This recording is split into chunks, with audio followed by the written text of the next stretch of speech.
তাহলে কি আমরা শুরু করতে যাব? শুরু করেন।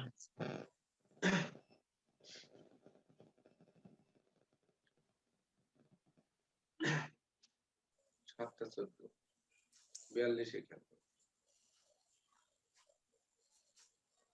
তাহলে সবাইকে শুভ অপরাহ্ন। আমাদের আজকের ক্লাস হবে কিন্তু জ্যোতিষ শাস্ত্রের মাধ্যমে রোগ নির্ণয় ও প্রতিকার। কিভাবে জ্যোতিষ শাস্ত্রের মাধ্যমে রোগ নির্ণয় করা যায়, এমনকি পাশে একটি হাত অঙ্কিত আছে, আপনারা দেখেন। এই হাত থেকেও বা কিভাবে রোগ নির্ণয় করা যায় এবং সেই রোগ থেকে মুক্তির উপায় কি, কোন উপায়ে এই রোগ ব্যাধি থেকে মুক্তি পাওয়া যাবে, এ নিয়েই কিন্তু আজকের ক্লাসটা হতে যাচ্ছে। তো সর্বপ্রথম আমাদের আগে জানতে হবে যে ব্যাধি পীড়া নির্ণয় হয় লগ্নের কোন ঘর থেকে। এটা কি আপনারা জানেন? ষষ্ঠ ঘর থেকে। ধন্যবাদ। তাহলে এইবার এখানে 12টি ঘর, 12টি লগ্ন, 12টি রাশি, তাই না? তাহলে মেষ লগ্নের যারা জন্মগ্রহণ করেছে তাদের কি রোগ হতে পারে, বৃষ লগ্নের জাতক জাতিকাদের কি ধরনের রোগ ব্যাধি হতে পারে, এভাবে 12টা লগ্নের রোগ ব্যাধি আসতে হবে এবং 12টা রাশির রোগ ব্যাধি আসতে হবে। সেই সঙ্গে হাতের কি মিল থাকবে। আমি যখন যে লগ্নের কথা বলবো সেই লগ্নের ব্যক্তি যদি কেউ থেকে থাকে, তাহলে তার শারীরিক অবস্থার সঙ্গে এই আজকের ক্লাসের কি মিল আছে, ইয়েস অর নো বলবেন। যখন যে লগ্ন বলবো সেই লগ্নের সঙ্গে আপনাদের যদি কোনো প্রশ্ন থাকে, সেই লগ্ন যদি আপনাদের জন্ম লগ্ন হয়ে থাকে, তাহলে আপনাদের এই ব্যাধি পীড়াগুলো আছে কিনা বা এগুলোতে আপনারা ভুগছেন কিনা আপনারা মিলিয়ে নেবেন।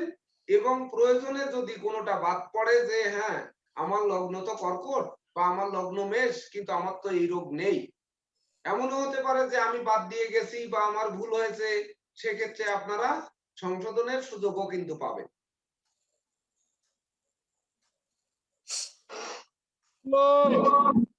তাহলে কি আমরা শুরু করতে পারি? তাহলে কি একটা জন্ম তারিখ লাগবে? না, কোনো জন্ম তারিখ লাগবে না। জন্ম তারিখ তখনই যখন আপনার লগ্ন নিয়ে, যখন আসবো আপনার লগ্ন কি তা তো জানি না, যখন আপনার লগ্নে আসবে তখন আপনি প্রশ্ন করতে পারেন যে আপনার কোনো প্রশ্ন জানার থাকলে, বা প্রয়োজনে আপনারা প্রশ্ন সবাই লিখে রাখতে পারেন যে যখন 12টা লগ্নের ব্যাখ্যা হয়ে যাবে তখন যার যার লগ্ন অনুযায়ী প্রশ্ন করতে পারেন। এটা একটা সূত্র হতে পারে।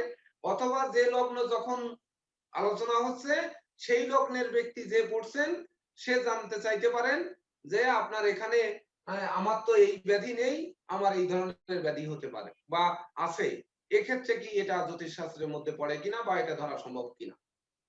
বা হয়তো আপনারা প্রশ্ন করতে পারেন যে এছাড়া আর কোনো ব্যাধি পীড়া কি হতে পারে কিনা, যে তার মাধ্যমে এটা বের হয় কিনা, এটা চেষ্টা করতে হবে। অর্থাৎ সবার সম্মিলিত চেষ্টায় আমরা কিন্তু ব্যাধি পীড়া নির্ণয় করতে সক্ষম হব। ক্লিয়ার তো? জি। আচ্ছা, তাহলে এবার আমরা আসি সর্বপ্রথম যাদের মেষ লগ্ন এবং মেষ রাশি।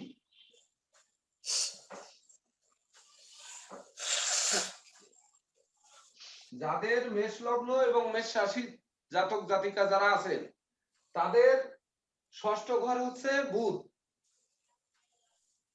এই ষষ্ঠ ঘর দেবে ব্যাধি পীড়া। তাহলে ষষ্ঠপতি কেমন জায়গায় আছে আগে দেখতে হবে। ষষ্ঠপতির ব্যাধি পীড়া কিন্তু তাকে ছাড়বে না, কিছু না কিছু তাকে অ্যাটাক করবেই। তাই তো সে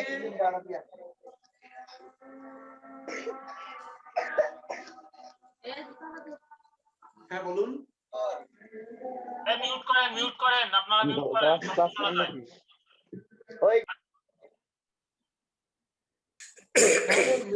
যখনই আমরা মেষ লগ্ন বা মেষ রাশির জাতক বা জাতিকা হব তখন আমাদের ষষ্ঠ ঘর হবে কন্যা। এই কন্যার অধিপতিকে বুধ। তাহলে বুধের ব্যাধি পীড়া গুলো কিন্তু আমাদের সাধারণত হতে পারে।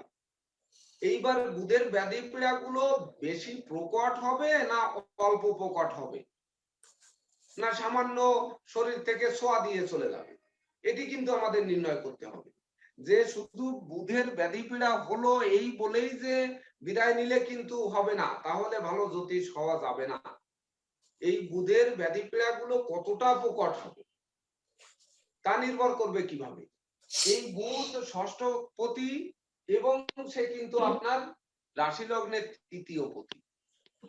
তো মেষ লগ্নের তৃতীয় এবং ষষ্ঠপতি বুধ, এই ষষ্ঠপতি বুধ যদি ষষ্ঠে না থেকে অষ্টমে থাকে বা যদি দ্বাদশে থাকে তাহলে কি হবে বলেন? বুধ যদি দ্বাদশে থাকে তাহলে কিন্তু নিচস্থ হবে। যদি মীন রাশিতে থাকে তাহলে বুধ নিচস্থ হবে, অর্থাৎ বুধটা আরেকটু অশুভ হবে। বুধটা যদি ষষ্ঠে নিজ গৃহে থাকে তাহলে সে ষষ্ঠে তার নিজ গৃহে বলবান থাকছে। আবার যদি সে ৮ নম্বর ঘরে থাকে তাহলে লগ্নপতি এবং অষ্টমপতির ঘরে থাকবে মঙ্গলের গৃহে। তাহলে এই বুধের কিন্তু ৩ প্রকার ব্যাধি পীড়া আমরা কিন্তু সাধারণভাবে নির্ণয় করতে পারি। যে বুধটা অষ্টমে থাকে, হ্যাঁ বলুন। বুধ যদি অষ্টমে থাকে অর্থাৎ হ্যাঁ, এর দ্বারা সে মৃত্যুবরণ করবে। যদি দ্বাদশে থাকে তাকে তার রোগের জন্য হসপিটালে ভর্তি হইতে হবে, হসপিটালে তার যেতে হবে। বুঝলাম না। বলছি যে বুধটা যদি দ্বাদশে নিচস্থ থাকে, যদি দ্বাদশে যায় তাকে হ্যাঁ, হসপিটালে বেডে তার যেতে হবে সেই রোগের জন্য, সেটা বলছে আর কি। ও হসপিটালে যেতে হতে পারে বা যেতে হবে, আপনি বলছেন যেতে হবে হসপিটালে। এইবার দেখুন এখানে কিন্তু আরো একটু বিষয় আপনাদেরকে ভাবতে হবে বা আর একটু ডিপে যেতে হবে। তাহলে যেহেতু আপনি দ্বাদশ ঘরের কথাই আগে বললেন যে বুধ যদি মেষ লগ্ন বা মেষ রাশির জাতক জাতিকার মিনে অবস্থান করে, তাহলে আপনি বললেন বা লিটন জয়ধর বললেন যে তাকে হসপিটালাইজড হতে পারে। কিন্তু এখানে একটি কথা কিন্তু বলা যায় যে বুধটা নিচস্থ হচ্ছেন তৃতীয় এবং ষষ্ঠপতি। তৃতীয় এবং ষষ্ঠপতি, আগে তৃতীয় পতি তারপরে ষষ্ঠপতি। এখানে কিন্তু হতে পারে সে নিজে হসপিটালে যাওয়ার থেকে তার ভাই বোনের চিকিৎসার্থে প্রচুর অর্থ ব্যয় হতে পারে। এমনকি ভাই বোনের ওই বুধ এবং বৃহস্পতি রিলেটেড ব্যাধি পীড়ায় ভুগতে হতে পারে। তাহলে বুধ আর বৃহস্পতি রিলেটেড ব্যাধি পীড়া কি? বুধের ব্যাধি পীড়া শিরা, নার্ভ, তোতলামি, মুখগহ্বরের ভিতর ফুসকা ফুসকা ঘা, এগুলো লিখে দিতে হবে না, আপনারা পরবর্তীতে আবার ভিডিও দেখে বুঝে নিতে পারবেন। তাহলে মুখগহ্বরের মধ্যে ফুসকা ফুসকা ঘা হতে পারে, লালা ঝরতে পারে, তুতলামি হতে পারে। সেই সঙ্গে বুধ যদি দ্বাদশে অবস্থান করে তাহলে বৃহস্পতি যুক্ত ব্যাধি পীড়া হতে পারে। যেমন হতে পারে, হ্যাঁ ডায়াবেটিস দেয় না, ডায়াবেটিস রোগ দেয় না বুধ? শুক্রের কানেক্ট থাকতে হবে তো, মীন রাশিতে তো শুক্রের কানেক্ট নেই। শুক্রের কোনো সম্বন্ধ নিয়ে তো আলোচনা করা হয়নি। যে মিনে যদি বুধ শুক্র একসঙ্গে অবস্থান করত আর শুক্র যদি ষষ্ঠপতি হতো, যেমন বৃষ লগ্ন বা বৃষ রাশির ক্ষেত্রে তখন বলা যাবে। কিন্তু মেষ রাশির ক্ষেত্রে এখানে শুক্র তুঙ্গস্থ থেকে না থাকলে, ধরেন শুক্র যদি মীন রাশিতে না থাকে তাহলে কেন আপনাকে ডায়াবেটিস ব্যাধি এটা সংযোগ থাকতে হবে, শুক্রের সংযোগ থাকতে হবে। অবশ্যই শুক্রের সংযোগ থাকবে, তবেই না তো বহুমূত্র রোগে ভুগবেন, নচেত কেন ভুগবে সেই ব্যক্তি? মানে শুধু বুধে আর কি এই রোগটা দিবে না, শুধু বুধে দেবে তোতলামি, সর্বাঙ্গ। বুধটা বৃহস্পতির গৃহে গিয়ে অবস্থান করছে নিচস্থ হয়ে, সে তৃতীয় ষষ্ঠপতি। আবারও বুঝুন যে তার ভাই বোনের চিকিৎসার্থে প্রচুর অর্থ ব্যয় হতে পারে। সবাই ভিডিও অন করুন, সবাই ভিডিও অন করা থাকতে হবে। বাবুল দেবনাথ ভিডিও অন করা থাকতে হবে। স্যার এদিকে স্যার প্যারালাইসিস হবার সম্ভাবনা থাকে নাকি? হ্যাঁ, বৃহস্পতির একটা ভালো কথা বলছেন যে বৃহস্পতির কিন্তু বিশেষ করে মেরুদণ্ডের প্রবলেম, মাথায় ব্যথা, ঘাড়ে ব্যথা, এগুলো হতে পারে। কিন্তু প্যারালাইজ ডাইরেক্ট বুধ করে, প্যারালাইজ যখন করবে তখন ষষ্ঠে যখন বুধ অবস্থান করবে, এই বুধটি ষষ্ঠে বুধ কিন্তু তার তুঙ্গগৃহ। এখানে যদি সবার সাউন্ড অফ করেন, কোনো সাউন্ড আসবে না। কোথা থেকে সাউন্ড আসছে? বাবুল কর্মকার ওখান থেকে আসছে স্যার, বন্ধ করে দিয়েছে। এই বুধটি যখন ষষ্ঠে অবস্থান করবে আর ষষ্ঠে যদি শুক্র অবস্থান করে নিচস্থ হয়ে, তাহলে বুধ শুক্রের যুতি ষষ্ঠে প্রচন্ড মারক এবং পাপ। সেক্ষেত্রে দেখা যাচ্ছে শুক্রজনিত ব্যাধিপীড়া এই বুধের ব্যাধিপীড়ার সঙ্গে যুক্ত হতে পারে। সেক্ষেত্রে বলতে পারেন ডায়াবেটিস হতে পারে। কিন্তু প্যারালাইজড হতে গেলে কিন্তু আপনার রাহু বুধের যুতি থাকতে হবে বা রাহু বুধের দৃষ্টি থাকতে হবে। যখন রাহু মিনে অবস্থান করবে তখন কিন্তু আপনার কন্যার উপর রাহুর দৃষ্টি পড়বে। আবার রাহু যখন বৃষ রাশিতে থাকবে তখন কিন্তু কন্যায় তার নবম দৃষ্টি থাকবে। অর্থাৎ যখনই রাহুর দৃষ্টি পড়বে তখন না প্যারালাইজড এর কথা আসবে, শুধু বুধ কিন্তু প্যারালাইজড করবে না। এমনকি শুধু চন্দ্রও কিন্তু প্যারালাইজড করে না, চন্দ্র কিন্তু প্যারালাইজড এর মূল কারণ। কিন্তু কখন করবে? সে যদি রাহু দ্বারা পীড়িত এবং শনি দ্বারা পীড়িত হয়। শনি হচ্ছে আপনার সেই ক্রনিক ডিজিজের সাথে প্যারালাইজড এরও মালিক। যেহেতু হাড়ের মালিক, হাড়ের ভিতর মজ্জার মালিক, এমনকি অঙ্গ প্রত্যঙ্গ বিকলাঙ্গ করার মালিক। বিকলাঙ্গ শিশুর জন্ম দেয় কিন্তু শনি, রাহু এবং বুধের কানেকশন হলে তবেই না। অর্থাৎ তিনটি গ্রহ অশুভ না থাকলে অটিজম শিশু জন্মাবে না বা আপনার প্যারালাইজড হবে না মানুষের। এটি কিন্তু মাথায় রাখতে হবে, খুব ভালো করে বুঝেন। মেডিকেল অ্যাস্ট্রোলজি ক্লাস কিন্তু বারবার হবে না। অর্থাৎ আপনারা যদি ওখানে সাউন্ড শুধু আসতেই থাকে বা শুধু দেখা গেল বোঝার চেষ্টা না করে যদি প্রশ্ন করতে থাকেন, তাহলে কিন্তু এটা সরে যাবে, পরবর্তীতে বুঝতে কষ্ট হবে কিন্তু আপনাদের। বিকলাঙ্গ মানে শুধু শারীরিক সমস্যা হতে পারে না, বোবাদেরও বোঝানো হয়, বাক শক্তি যাদের নাই। হ্যাঁ, যাদের বাক শক্তি নেই বোবা। এই বোবা হবে কি হলে? তাহলে মেষ লগ্নের ক্ষেত্রে বুধ ধরুন ষষ্ঠে অবস্থান করছে, সে তার নিজ গৃহে, ষষ্ঠপতি বুধ, এখানে কিন্তু তাকে বোবা করবে না, সে তৃতীয় এবং ষষ্ঠপতি। কিন্তু মেষ লগ্নের বা মেষ রাশির জাতক জাতিকা কি বোবা হবে না? কোথায় থাকলে বোবা হবে? এটি কিন্তু আমাদের বের করতে হবে যে এই জাতক জাতিকারা বোবা হতে পারে সাধারণত কোথায় থাকলে। অষ্টমে থাকলে সে লগ্নপতি এবং অষ্টমপতিকে সঙ্গে নিয়ে যদি অষ্টমে অবস্থান করে, এখানে রাহুর মানে নিচু গৃহ,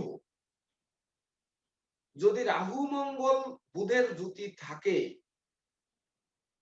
বা ধরুন তুঙ্গস্থ রাহুর সঙ্গে বুধ যুক্ত হয়, মিথুনে কিন্তু রাহু তুঙ্গস্থ হয় প্রথম নিয়মে, দ্বিতীয় নিয়মে বৃষ রাশিতে তুঙ্গস্থ হন। অর্থাৎ মিথুনে যদি রাহু বুধ এবং মঙ্গল যুক্ত হয়, তখন মঙ্গল সহ্য বীর্যের কারক। মঙ্গল হচ্ছে আপনার সেই যে আপনি যে কথা বলবেন, যে মাঙ্গলিক শক্তি, দৈহিক শক্তি বলুন, মৌখিক শক্তি বলুন, আমি দেখায় দেবো, এন করে দেবো, ত্যান করে দেবো, সেই বাক শক্তিকে কিন্তু রুদ্ধ করে দেবে। তখন না মানুষটি বোবা হতে পারে। কিন্তু যখন অষ্টমে থাকবে, অর্থাৎ বৃশ্চিক রাশিতে যখন বুধ অবস্থান করবে, রাহু মঙ্গল যুক্ত হয়ে অবস্থান করলেও কিন্তু সেই ব্যক্তি বোবা হতে পারে না বা বোবা হবে না। এইবার আপনাদের প্রশ্ন হতে পারে, তাহলে মিথুন রাশি তো বুধের নিজ গৃহ এবং রাহু সেখানে তুঙ্গ গৃহ, মঙ্গলও এখানে শুভ ফল দেয়, তাহলে এই ব্যক্তি তোতলা হবে কেন বা বোবা হবে কেন?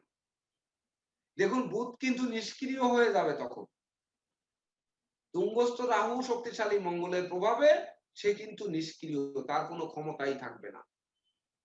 অর্থাৎ শুধু ষষ্ঠ থেকেই যে ব্যাধি পীড়া বিচার করা যাবে এমনটি কিন্তু নয়।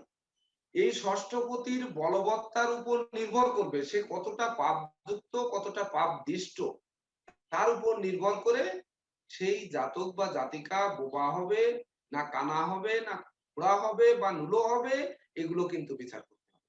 তো সাধারণত বুধের ব্যাধি পীড়াগুলো তো আমরা জানলাম যে শিরার রোগ হতে পারে, এমনকি মুখগহ্বরের ঘা পাতলা হতে পারে, সেই সঙ্গে আপনার তুতলামি থাকতে পারে, লালা জরা হতে পারে, এমনকি বুদ্ধি বৈকল্যতা সৃষ্টি করতে পারে। সেই সঙ্গে যদি পাপ গ্রহ যুক্ত হয়, অর্থাৎ অষ্টমে যদি থাকে তাহলে মঙ্গল যুক্ত হবে, তাহলে বুধের ব্যাধি পীড়ায় তাকে অস্ত্রোপচার করাতে হতে পারে। যদি দ্বাদশে থাকে তাহলে যে লিটন জয়ধর বললেন হসপিটালাইজড করা লাগবে, এখানে কিন্তু বৃহস্পতি তার নিজ গৃহ এবং দ্বাদশ গৃহ, লগ্নে, কিন্তু বৃহস্পতি আবার ভাগ্যপতি, বৃহস্পতি কিন্তু তাকে সাপোর্ট দিবে, বরং ভাই বোনের চিকিৎসার্থে তার প্রচুর অর্থ ব্যয় হবে, সে অতটা সুস্থ মানে অসুস্থ হবে না। আর যদি হয় বৃহস্পতির রোগ, কিছুটা রোগ ব্যাধি এই সঙ্গে আসতে পারে, কিন্তু সেটা যৎসামান্য, তার জন্য হসপিটালে যে গাদা গাদা টাকা নষ্ট তাকে করতে হবে না। ক্লিয়ার? কিছু জানার আছে আর? মেষ লগ্ন মেষ রাশি নিয়ে আর জানার আছে কিছু? এইবার আমরা আসবো বৃষ লগ্ন এবং বৃষ রাশি। এইবার দেখেন খেলাটা কিভাবে পাল্টে যায়, যে বৃষ রাশি এবং বৃষ লগ্নের রাশি এবং লগ্নাধিপতি আর ষষ্ঠপতি দুজনই কিন্তু শুক্র। তাহলে একদিকে লগ্নপতি এবং রাশিপতি হিসাবে সে কিন্তু শক্তিশালী, ষষ্ঠে যদি অবস্থান করে তার নিজ গৃহে, এইবার কি শুক্রের ব্যাধি পীড়া হবে? আগে আমরা জানি শুক্রের ব্যাধি পীড়া কি। শুক্রের ব্যাধি পীড়া গুলো আমরা জানি, প্রস্রাব, কিডনি, ধাতুজনিত রোগ, সেই সঙ্গে আপনার ওই যে ডায়াবেটিস বললেন, এমনকি ডায়াবেটিসের সাথে হজম শক্তির গোলমাল, এমনকি লোকটি মানে পরিষ্কার পরিচ্ছন্ন নয়, এক ধরনের মানে ধরেন কি বলবো, মানে এলোমেলো অবস্থাপন্ন লোক, তার মধ্যে স্বচ্ছতা থাকবে না, নিট এন্ড ক্লিনতা থাকবে না, সে কিছুটা আগোছালো ক্লাসের লোক হতে পারে, যার জন্য তার মধ্যে কিন্তু কিছুটা মানসিক বিষণ্ণতার কাজ করতে পারে। তো কিভাবে বৃষ লগ্নের বা বৃষ রাশির জাতক জাতিকাদের শুক্র অশুভ হলেই না কিন্তু তবে মানসিক বিষণ্ণতা বা এলোমেলো বা স্বচ্ছতার অভাব তার মধ্যে দেখা দেবে, বা নর্দমা মাখানো থাকবে, সেই অবস্থায় খাবে, সেই অবস্থায় ঘুমিয়ে পড়বে, এমন হতে পারে। কিন্তু কেমন থাকলে? সে তো লগ্নে থাকলেও হবে না, ষষ্ঠে থাকলেও হবে না। তাহলে এই শুক্র কোথায় গেলে হবে? অষ্টমে গেলে হবে স্যার, অষ্টমে দ্বাদশে। অষ্টমে গেলে কেন হবে?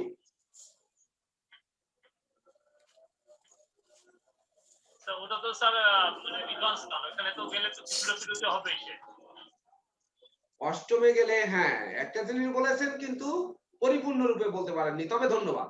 অষ্টমে গেলে সে বৃহস্পতির সাথে শুক্রের কিন্তু বৈরী সম্পর্ক, গুরু চণ্ডাল দোষ।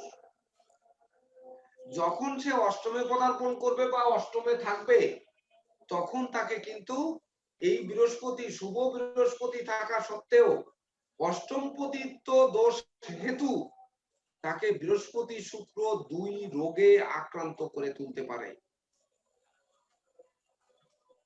আর সাধারণত ষষ্ঠে থাকলেও তাকে ব্যাধি পীড়ায় আক্রান্ত করতে পারে। কি ব্যাধি পীড়ায়? যে শুক্রের যে ব্যাধি পীড়াগুলোতে আক্রান্ত করবে, কিন্তু সেই ক্ষেত্রে ধনপতি এবং পঞ্চমপতি বুধের যোগসূত্র যদি থাকে, বুধ শুক্র যদি যুক্ত হয়ে থাকে, আমি কিন্তু বলেছি যে কর্কট, বৃশ্চিক, মীন লগ্নের ক্ষেত্রে বুধ শুক্র এক ঘরে অবস্থান করলে তাদের জীবন একেবারে দুর্বিষহতার মধ্যে যায়। জরা, ব্যাধি, দুঃখ, দৈন্য কি নেই যা তারা ভোগ করে না। আর বাকি যে 9টি লগ্ন, তাতেও কিন্তু বুধ শুক্রের জ্যোতি অশুভ ফল প্রদান করে, শুভ ফল কিন্তু খুব একটা প্রদান করে না।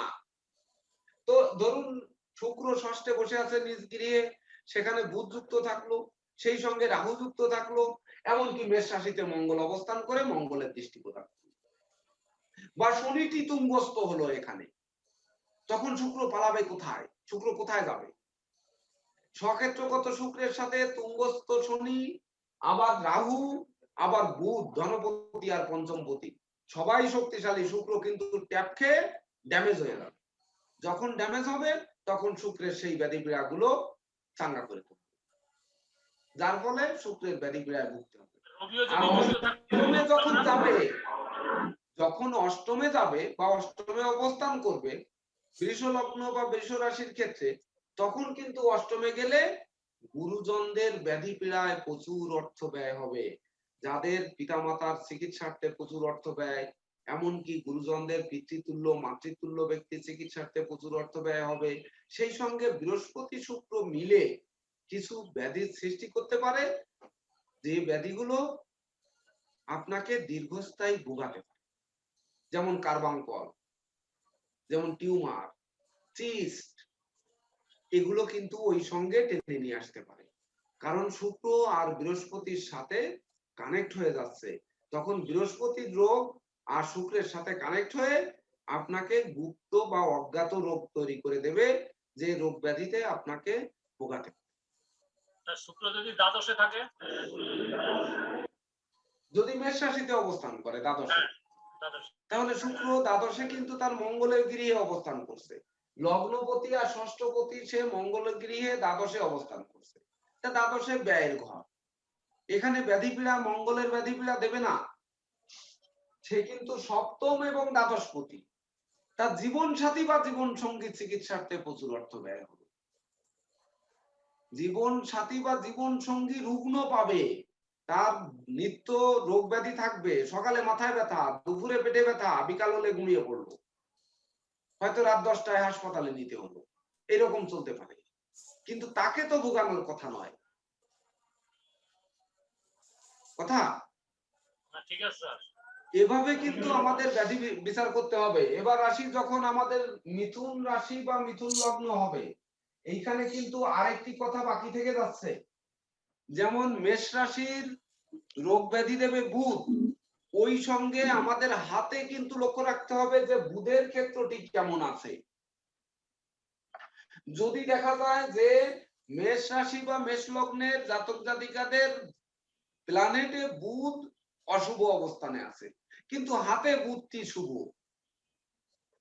সেক্ষেত্রে কি করে আমরা রোগ বলে দেব যে হ্যাঁ এই রোগে আপনারা আক্রান্ত হয়েছেন? বা বৃষ রাশির জাতক জাতিকাদের শুক্র এখানে প্ল্যানেটে দেখছি জন্মকালীন সে অশুভ নিয়ে আসছে, কিন্তু হাতে শুক্রের অবস্থা খুবই ভালো, কোনো ক্রস নেই, কোনো তিল নেই, কোনো জব নেই, কোনো জাল চিহ্ন নেই, এমনকি শুক্রের ক্ষেত্র কৃষ নয়, শুক্রের ক্ষেত্র কালসে নয়। সেক্ষেত্রে তাহলে আমরা শুক্রের রোগ কিভাবে বলবো? এমনকি মিথুন লগ্ন বা মিথুন রাশির ক্ষেত্রেও যদি আমরা আসি, তাহলে তার ষষ্ঠপতি হচ্ছে মঙ্গল। এই মঙ্গল যদি হাতে শুভ অবস্থানে থাকে, তাহলে আমরা মঙ্গল রিলেটেড রোগ ব্যাধি কিভাবে বলবো? এটি কিন্তু একটা প্রশ্ন আমাদের থেকে যায়, যে আপনাদের বলা উচিত ছিল যে স্যার আপনি কেহা তাকালেন কেন, এখানে রোগ ব্যাধি তো আমরা প্ল্যানেট থেকে ষষ্ঠ ভাব থেকে বিচার করছি, হাতটি কেন আঁকালাম? দেখুন, জন্মকালীন আপনি যে গ্রহ দ্বারা দুষ্ট, সেই গ্রহের দশা পর্যন্ত কিন্তু ওই রোগ ব্যাধি ভোগ করবেন আপনি। ওই দশা অতিক্রম করলে কিন্তু ভোগ করবেন না। ধরুন মেষ লগ্নের জাতক জাতিকা বুধের দশায় জন্মগ্রহণ করেছে, আর বুধটি আপনার ষষ্ঠের নিচস্থ শুক্রযুক্ত হয়ে বসে আছে, বা সেই সঙ্গে রাহু যুক্ত বা রাহুর দৃষ্টি আছে। যেমন বর্তমান সময়ে বৃষ রাশিতে রাহু আছে, রাহুর নবম দৃষ্টি আছে কন্যার উপর, তার সঙ্গে শুক্রযুক্ত। তাহলে জন্মকালীন বলা যাবে যে সে বুধের দশায় জন্মগ্রহণ করেছে, ওই দশাকালীন সময় সে শুক্রের ব্যাধি পীড়ায় ভুগেছে। হতে পারে তার প্রস্রাব আটকে গেছে, ছোটবেলায় প্রস্রাবে ইনফেকশন হয়েছে, ছোটবেলায় কোনো ধাতুগত ব্যাধি পীড়ায় ভুগেছে, এগুলো হতে পারে। কিন্তু যখন তার বুধের বা ছোটবেলায় বৃষ লগ্নের বলছি, যখন মেষ লগ্নের হবে, তখন কিন্তু ছোটবেলায় সে তুতলাইছে বা প্রচুর লালা ঝরেছে, তার কথা বেঁধেছে, দেরিতে কথা ফুটেছে, এমন হতে পারে। কিন্তু বুধের দশাটা অতিক্রম করে যাওয়ার পর সে দেখা যাচ্ছে তার হাতে কিন্তু বুধের ক্ষেত্রটি ভালো। সেক্ষেত্রে আমরা কি সারা জীবনের জন্যই বুধের রোগ বলে যাব, নাকি আমি তার রোগ ব্যাধি পাল্টাতে পারে এটি বলবো? এক্ষেত্রে কিন্তু আমাদের আসতে হবে যে গোচরে এখন আমার ষষ্ঠপতি কোথায় আছে এবং এখন কিসের দশা চলছে। দশার ক্ষেত্রে আপনারা অষ্টোত্তরী অপেক্ষা বিংশোত্তরীকে বেশি গুরুত্ব দেবেন। অষ্টোত্তরীর যুগ আমি বলবো যে যুগ নেই তা না, আজ থেকে 100 বছর আগে অষ্টোত্তরীর একটু বেশি ফলপ্রদ ছিল বা মিলত। এখনকার সময় অষ্টোত্তরী অপেক্ষা বিংশোত্তরী বেশি মেলে, বা বিংশোত্তরী সব দিনই, এখনকার সময় কেন সব দিনই বিংশোত্তরী দশার মূল্য বেশি। এইবার কেন বেশি? আপনারা বলবেন যে বিংশোত্তরী মানে 120 বছর, মানুষ তো আর 120 বছর বাঁচে না, আর অষ্টোত্তরী হচ্ছে 108 বছর, 108 বছরও বাঁচে না। তাহলে আমরা এই দুটোর মধ্যে বিংশোত্তরীকে কেন গুরুত্ব দেব, মানে বিংশোত্তরী দশার গুরুত্ব কেন দেব এ ব্যাপারে নিয়েও আমাদের আরেকটি ক্লাসে আলোচনা করব, তা না হলে আজকে শেষ করা যাবে। তো ধরে নিন আজকে যে বিংশোত্তরী দশার গুরুত্ব আমাদের বেশি দিতে হবে, এটা যেন নোট থাকে যে অষ্টোত্তরী অপেক্ষা বিংশোত্তরীর গুরুত্ব জ্যোতিষশাস্ত্রে কম করে হলেও 10 থেকে 100 গুণ বেশি বেশি ফল করবে। তো যখন সেই গোচরে এই ষষ্ঠপতির দশা যদি চলে, ষষ্ঠপতি যদি গোচরে পাপস্থ হয়, পাপদৃষ্ট থাকে, এমনকি কতদিন যাবৎ সে পাপদৃষ্ট থাকবে বা পাপযুক্ত থাকবে। ধরুন আপনার মিথুন লগ্ন, এইবার মিথুন লগ্ন বা মিথুন রাশির ষষ্ঠপতি হচ্ছে মঙ্গল। মঙ্গল এক গৃহে 45 দিন থাকে। এবার মঙ্গল ধরুন ষষ্ঠে অবস্থান করছে বা মঙ্গল আপনার অষ্টমে অবস্থান করলো, হয়তো মকর রাশিতে, মকর রাশিতে অবস্থান করে শনি যুক্ত হয়ে অবস্থান করছে, তাহলে মঙ্গলের ব্যাধি পীড়ায় সে কতদিন ভুগবে? মঙ্গলের দশা যদি চলে তাহলে মঙ্গলের দশাকাল ধরেই খারাপ যাবে। এই ক্ষেত্রে কিন্তু আপনাদের বিচার করতে হবে যে এই মঙ্গল 45 দিন ওই ঘরে থাকবে, কতদিন সে পাপ গ্রহ যুক্ত বা পাপ গ্রহ দিষ্ট থাকবে, ততদিন সে এই মঙ্গল রিলেটেড ব্যাধি পীড়ায় ভুগবে। সাধারণত একটা ফোড়া হলো, মঙ্গলের দশা একটা ফোড়া হলো, একটা ফোড়া নিয়ে তো আর সে 365 দিন অতিক্রম করবে না, বা মঙ্গল 45 দিন ধরে এক গৃহে অবস্থান করে, 45 দিন তো ভোগ করবে না। তো মঙ্গল এই ব্যাধি পীড়ার ষষ্ঠপতি নক্ষত্রে কত সময় থাকবে বা কতদিন থাকবে, এমনকি পাপ গ্রহের দৃষ্টি বা জ্যোতি কতদিন থাকবে, ধরে নেওয়া যাবে লোকটি ততদিন সেই ব্যাধি পীড়ায় ভুগবে।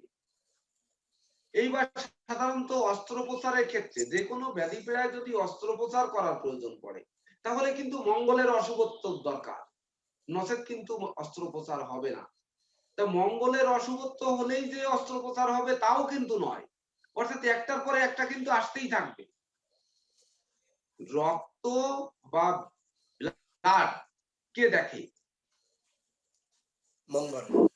মঙ্গল দেখে। আবার কাটাকাটি যে মানে অস্ত্রোপচার যে অপারেশন যেটা করবে সেটাও মঙ্গল দেখে। মঙ্গল দেখে। তো কাটলে রক্ত বের হবে, এটাই নিয়ম। তাহলে একা মঙ্গল কি অস্ত্রোপচার করবে? এখানে একটি প্রশ্ন কিন্তু থেকে যায়। এই লিটন জয়ধর কিন্তু বলেছেন হ্যাঁ চন্দ্রযুক্ত আছে, চন্দ্রযুক্ত থাকার দরকার। এইবার চন্দ্রযুক্ত থাকার দরকার, লোকটির শরীরের কোথায় অস্ত্রোপচার হবে এটাও কিন্তু আমাদের বের করতে হবে। যদি ষষ্ঠপতি পাপগ্রহ যুক্ত বা পাপগ্রহ দৃষ্ট, এমনকি যদি ধরুন বৃহস্পতি যুক্ত হয়ে ষষ্ঠে বসে আছে, বৃহস্পতিটি নিঃস্ব, বৃহস্পতিটি শুক্রযুক্ত বা শুক্রদৃষ্ট, সেক্ষেত্রে কিন্তু আমরা বলতে পারি যে হার্টে তার অস্ত্রোপচার হতে পারে, কারণ বৃহস্পতি কিন্তু হার্ট বা হৃদয়, মস্তিষ্ক, মেরুদণ্ড এই তিনটি জায়গা দেখে।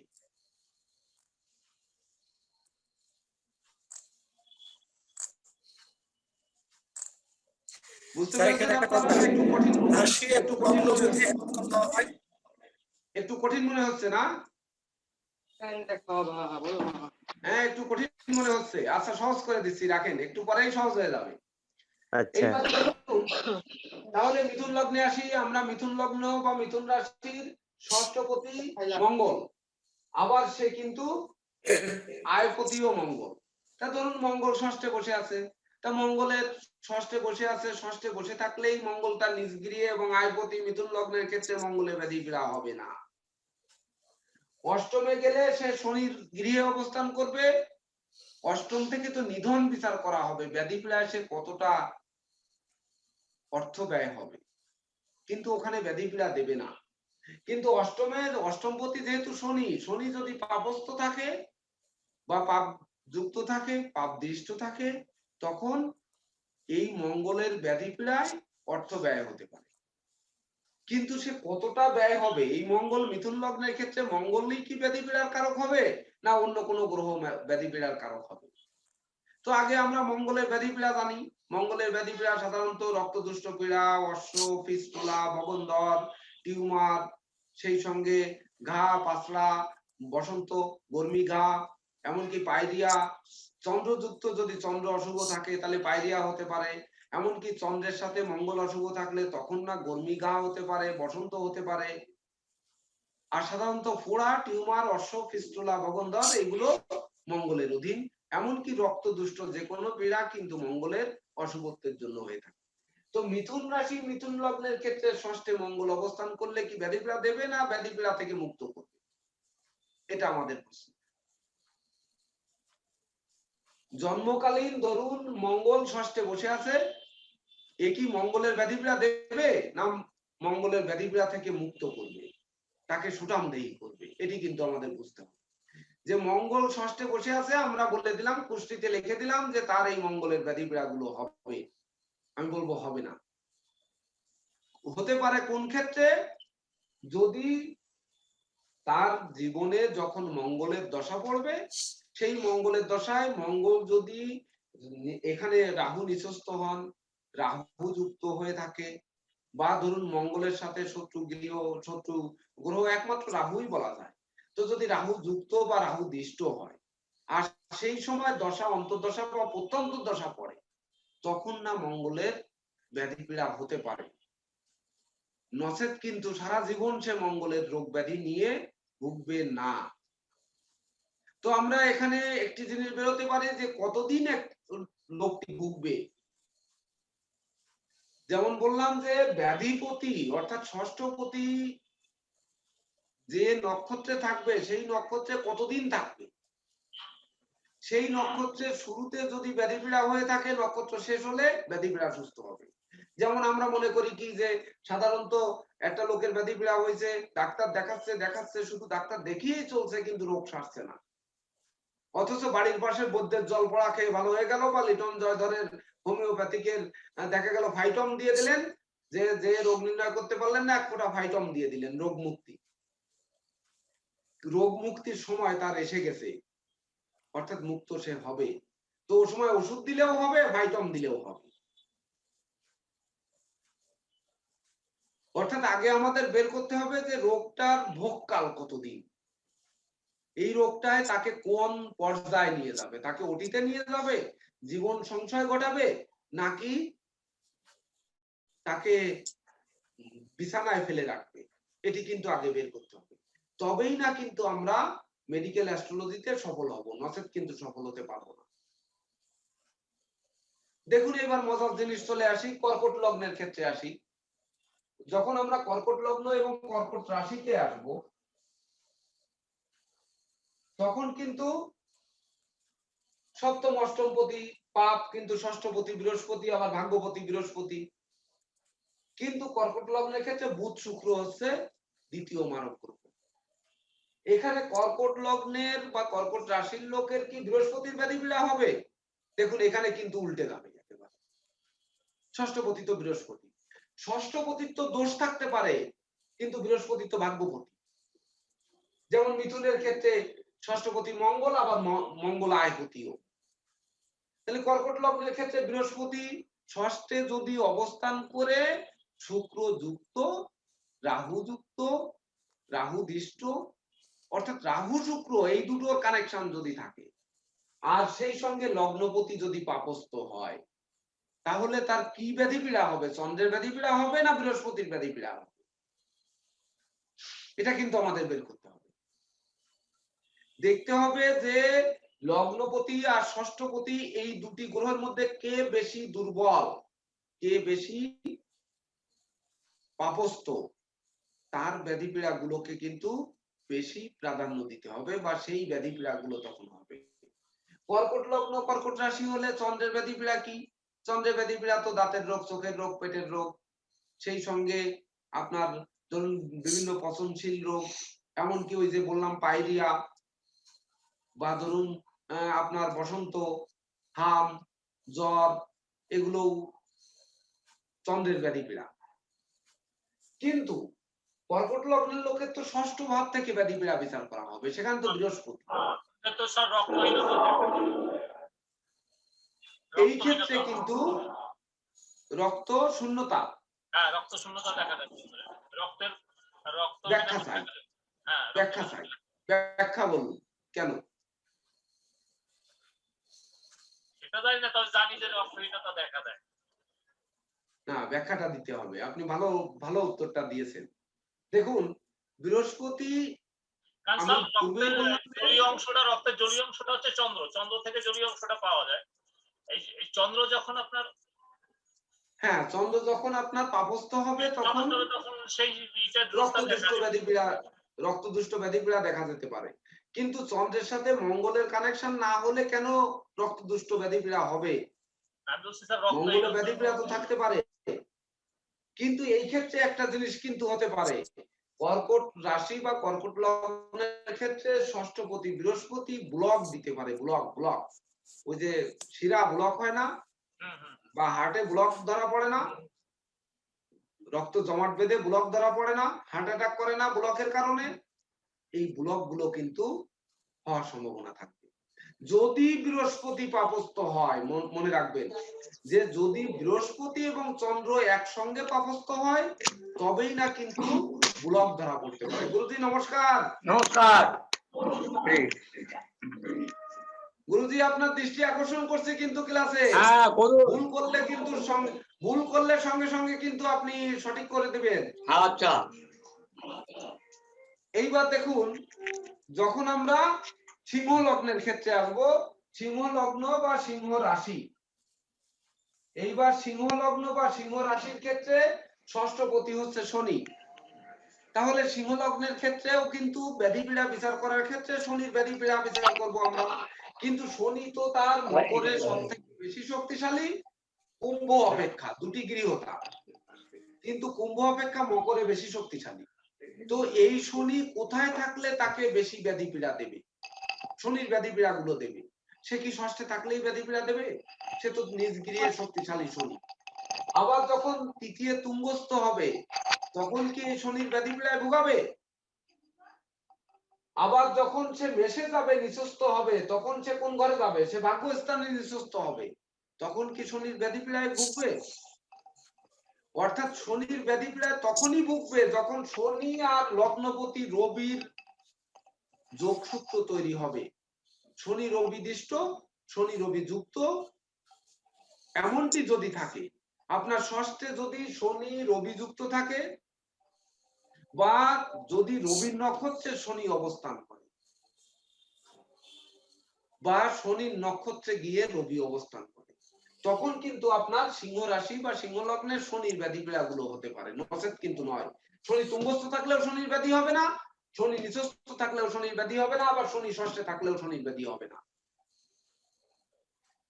অর্থাৎ লগ্নপতির কানেকশন কিন্তু তখন দরকার।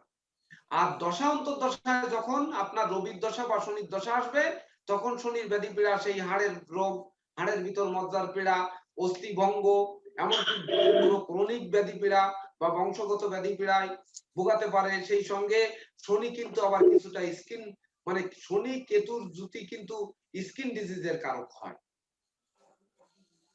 বিশেষ করে ক্রনিক ডিজিজ, যে সকল ব্যাধি পীড়া সহজে সারতে চায় না, এগুলো শনির ব্যাধি পীড়া, এই সকল ব্যাধিতে ভোগাতে পারে। কিন্তু হ্যাঁ, দাউদ একজিমা যাকে বলে। এইবার ধরুন ষষ্ঠে থাকলে শনি, সিংহ লগ্নের ক্ষেত্রে ষষ্ঠে থাকলে শনি ব্যাধি পীড়া দিচ্ছে না, তৃতীয় থাকলে দিচ্ছে না, মেষের নিচস্থ থাকলে দিচ্ছে না। কিন্তু লগ্নপতি বা রাশিপতি রবি যখন সে কিন্তু তার সঙ্গে যুক্ত হচ্ছে, অর্থাৎ শনি রবি শত্রুতা যুক্ত হচ্ছে বা শত্রু দৃষ্ট হচ্ছে, পাপ যুক্ত পাপ দৃষ্ট হচ্ছে, শনির সাথে আর কে পাপ যুক্ত হবে? ওই তো পাপ, সবচেয়ে সেরা পাপই তো, তোর সাথে আর কে যুক্ত হবে? আর পাপ সৃষ্টি করবে কে? একমাত্র রবি সৃষ্টি করতে পারে। তখন কিন্তু এই ব্যাধি পীড়া গুলো আসার সম্ভাবনা রয়েছে। তার একটা কথা জিজ্ঞেস করা ছিল। হ্যাঁ বলুন। বৃষ রাশিতে বাক শক্তিহীন হয় কখন, কোন গ্রহের জন্য? ওটা আমার একটু জানার ছিল। বৃষ রাশি এবং বৃষ লগ্নের ক্ষেত্রে যদি বাক বৃষ রাশি, কন্যা লগ্ন, কন্যা লগ্ন, আপনি কন্যা লগ্নে পরের বার আসছি। এইবার ধরুন বৃষ রাশি বা বৃষ লগ্নের ক্ষেত্রে বাক শক্তি রুদ্ধ হতে পারে। আমি বললাম যে মিথুনে যদি কখনো মানে বুধ অবস্থান করে, সেই সঙ্গে শুক্র রাহু যুক্ত হয়ে বা মঙ্গল যুক্ত হয়ে অবস্থান করে, তখন না সেই শিশু বাকরুদ্ধ বা বোবা হতে পারে। মিথুনে এমনকি দশা অন্তর্দশায় যদি সেই ধরুন মঙ্গলের দশা, বুধের দশা বা রাহুর দশা কালে রাহুর দশায় বুধের অন্তর বা বুধের দশায় মঙ্গলের অন্তর, এই অন্তর্দশার কানেকশন থাকতে হবে, তবেই না কিন্তু সে সেই সময় বোবা হবে, নচেত নয়। জন্মগতভাবে বোবা হতে গেলেও তাকে মিথুন রাশিতে বৃষ লগ্নের জাতক জাতিকার বা বৃষ লগ্নে যে জন্মগ্রহণ করবে সেই জাতক জাতিকার যখন মিথুনে রাহু, বুধ এবং ধরুন শুক্র যুক্ত হয়ে অবস্থান করছে বা সেই সঙ্গে মঙ্গল যুক্ত হয়ে অবস্থান করছে, শুক্র নয় মঙ্গল, তো মঙ্গল যুক্ত হয়ে যখন অবস্থান করবে তখন কিন্তু তাকে বাকরুদ্ধ করতে পারে, কিন্তু বাকরুদ্ধ করতে গেলে তার জন্মটা রাহুর দশায়, বুধের দশায় বা মঙ্গলের দশায় হতে হবে, নচেত কিন্তু সে বোবা হবে না। আচ্ছা ক্লিয়ার? এবার আপনার কন্যা লগ্নে যে প্রশ্ন দেখুন, এবার আসি আমরা কন্যা লগ্নের ক্ষেত্রে।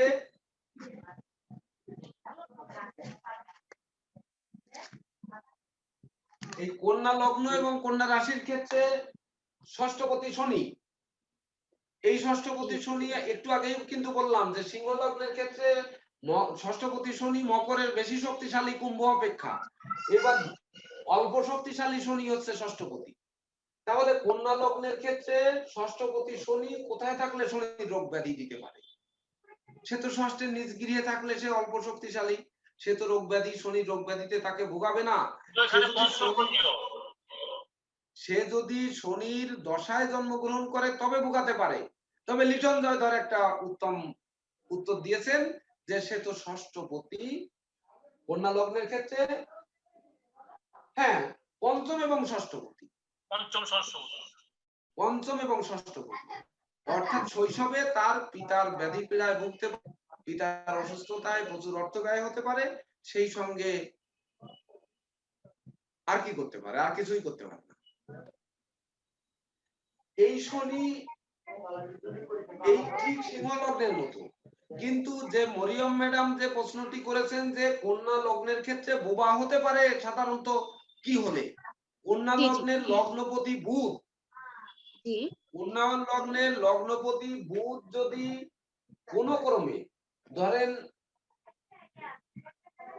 ষষ্ঠে থাকলে হবে না,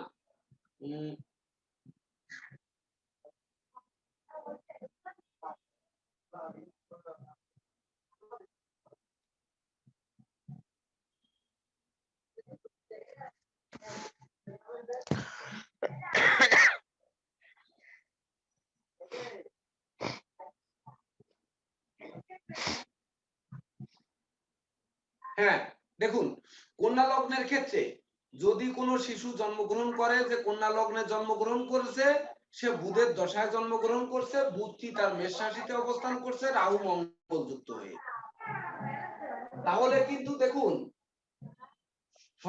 অষ্টমে অবস্থান করছে বুধ, একমাত্র এই ক্ষেত্রে যদি মেষ রাশিতে স্বক্ষেত্রগত মঙ্গলের সাথে রাহু বুধের জুতি থাকে আর ওই শিশুটি যদি রাহুর দশায় বা মঙ্গলের দশায় জন্মগ্রহণ করে বা বুধের দশায় জন্মগ্রহণ করে, তখন সেই শিশুটি বোবা বা বাকরুদ্ধ হতে পারে। এ ব্যতি রেখে অন্য কোনো ঘরে বাকরুদ্ধ হওয়ার মতো আমি কিন্তু এক নজরে পেলাম না। গুরুজির দৃষ্টি একটু আকর্ষণ করছি কন্যা লগ্নের ক্ষেত্রে। আমার তো কন্যা লগ্ন, এখন আমার ছোটবেলায় হাঁপানির সমস্যা ছিল, শ্বাসকষ্টের সমস্যা ছিল, এবং সেই সাথে এখনো আমার হার্টের সমস্যা, ঠিক আছে, শ্বাসকষ্টের সমস্যা দেখা দেয় মাঝে মাঝে। এইটা কেন দেখা দেয়? আমার তো অষ্টমে শনিটা কোথায় আপনার? শনি আমার হচ্ছে যে বৃষ রাশিতে, মানে আমার নবমে। এই নবমে শনি, আপনার শনিটা নবমে বসে আছে, এই নবমে শনির উপর কি কারো দৃষ্টি আছে কিনা বা কার নক্ষত্রে আছে? সে কি লগ্নপতির নক্ষত্রে আছে? না, বুধের ইসে নেই। নেই। তাহলে শনির রাহু দৃষ্ট আছে না রাহুর নক্ষত্রে আছে? রাহুর নক্ষত্র আছে সম্ভবত। রাহুর নক্ষত্রে যদি থাকে তাহলে সে রাহু মানে তুঙ্গস্থ হচ্ছে এখানে, আর রাহুর নক্ষত্রে অবস্থান করছে বা রাহু দৃষ্ট আছে। শনির আরেকটি রোগ তো হাঁপানি, শ্বাসকষ্ট, ব্রঙ্কাইটিস, এটাও কিন্তু শনির রোগ। যার জন্য এই হাঁপানি, শ্বাসকষ্ট, ব্রঙ্কাইটিস, কোল্ড অ্যালার্জি এগুলো কিন্তু আপনার এই শনির রোগ। সেই রোগ থেকে আপনাকে পেটের সমস্যাটা হার্টের দেখেন, ব্যাধি দিতে হবে। আর পেটের সমস্যাটা হচ্ছে কেন? এই সঙ্গে আপনার কন্যা লগ্ন না? কন্যা লগ্ন। আচ্ছা, কন্যা লগ্নের ক্ষেত্রে তাহলে ষষ্ঠপতি শনি সে তো একাদশে বসে আছে, সরি দশমে বসে আছে। আমারও শ্বাসকষ্ট হয়, আমারও তো কন্যা লগ্ন। আমার কন্যা লগ্ন বুধ বসে আছে, আপনার এই যে লগ্নপতি বসে আছে অষ্টমে। এই যে লগ্নপতি অষ্টমে, যে কথা বললাম, লগ্নপতি অষ্টমে বসে আছে। এই অষ্টমে মেষ রাশির গৃহে যদি অবস্থান করে, এখানে যদি রাহু মঙ্গল যুক্ত হয় বাকরুদ্ধ হতে পারে। আর শনি যদি অশুভ থাকে তবেই না কিন্তু শ্বাসকষ্ট, হাঁপানি, ব্রঙ্কাইটিস বা ঠান্ডা জনিত ব্যাধি পীড়ায় ভুগতে হতে পারে। এমনকি দাউদ একজিমা জাতীয় কোন চর্মরোগ যেগুলো সহজে সারবে না, সেই ধরনের ব্যাধি পীড়ায় আক্রান্ত হতে পারে। তো এই আক্রান্ত কতদিন থাকবে? বিশেষ করে যতদিন সেই আপনার ষষ্ঠপতি যতদিন পাপযুক্ত, পাপদৃষ্ট থাকবে বা পাপ দশার মধ্যে দিয়ে অতিক্রম করবেন, পাপ অন্তর্দশার মধ্যে দিয়ে অতিক্রম করবেন, গোচরে যখন পাপে যুক্ত হবে, পাপ গ্রহ যুক্ত হবে বা পাপ গ্রহ দৃষ্ট হবে, ঠিক ততদিন কিন্তু আপনাকে ভুগতে হবে। স্যার আমার কত বছর হয়েছে, কিন্তু সেই সময় তো আমার কোনো ওই দশাটা চলে নাই। আমার তো তখন বুধের দশা চলে নাই, তখন তো আমার শনির দশা চলে। বৃহস্পতি পাইছি আমি 1 বছর 6 মাস দশায়, তারপরে আমার শনির দশা আসছে, তারপর আসছে বুধের দশা। কিন্তু আমার শনির দশায় তো আমার গা প্যাচ রয়েছে আমার ছোটবেলায়। হ্যাঁ, শনির দশাটাই তো, শনির ব্যাধি পীড়া তো কন্যা লগ্নের ক্ষেত্রে ষষ্ঠপতি তো শনি। শনির দশাকালে এই শনি তো আপনার সেই রাহুর নক্ষত্রে আছে, যার জন্য শনির দশাকালে আপনার সেই হাঁপানি, শ্বাসকষ্ট, ব্রঙ্কাইটিসটা হয়েছে।